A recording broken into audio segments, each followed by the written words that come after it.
नमस्कार। Anglo-Afghan War. The British secured control over India's eastern border provinces in the two Burmese War.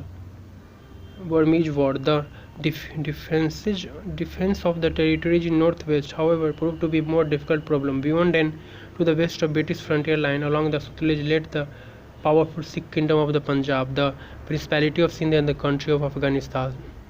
Of all these, Afghanistan was of strategic importance. The company's government therefore could not afford to have a holistic Amir in Afghanistan. It was therefore safe for India to convert Afghanistan into a buffer state. From the early years of the 19th century, Russia was actuated by designs of expansion in the east. This problem was further complicated by Afghanistan border disputes on her east with the Punjab. Peshawar was the bone of contention between them. The Afghans were determined to recover Peshawar as it was conquered by Ranjit Singh in 1834. By the tripartite treaty of June 26, 1838, Dost Muhammad was to be overthrown and Shah Shuja, an Afghan prince living in exile at Ludhiana, was to be placed on the throne of Afghanistan with the Sikh military and British financial support. When Lord Auckland found that Ranjit Singh was not keeping his promise,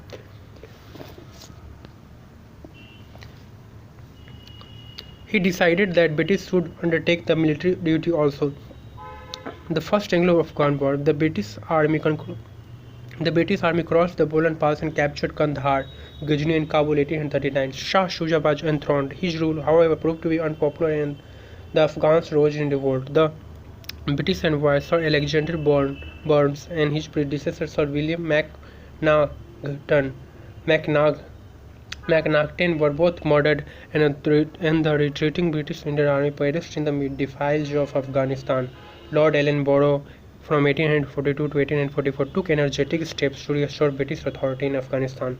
Two forces converged on Kabul, one from Jalalabad and another from Kandahar, and Kabul was captured. Then the British forces withdrew, leaving Dost Muhammad to take possession of his throne, who proved to be a capable ruler and maintained friendly relations with the British government. The annexation of Sindh, 1843.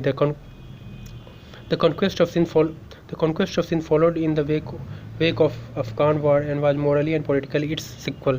In September 1842, Sir Charles Napier replaced Major Outram as the company's resident in Sindh. He was given full civic and military authority and placed in charge of all troops of Upper and Lower Sindh. Earlier in February 1839, the Amirs of Sindh accepted a treaty by which a British subsidiary force was to be stationed at Sikarpur and Bukhara, and the armies of Sindh were to pay 3 lakhs annually for the maintenance of the company's troops. Napier told the Amirs that he was convinced that the charges of disloyalty against them during the Afghan War were well founded, so the treaty with them must be revised. Before the Amirs could indicate their assent to these terms, Napier acted as if they had refused them. In February 1843, Napier defeated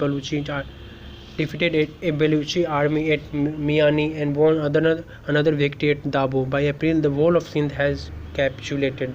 The Amirs were exiled and Sindh was annexed. The British treatment of Amirs was high-handed. Outram condemned it, so did the Court of Directors. Even Napier had frankly admitted, "We have no right to seize Sindh, yet we shall do so, and a very advantageous, useful, human piece of rascality it will be." धन्यवाद. Thank you so much.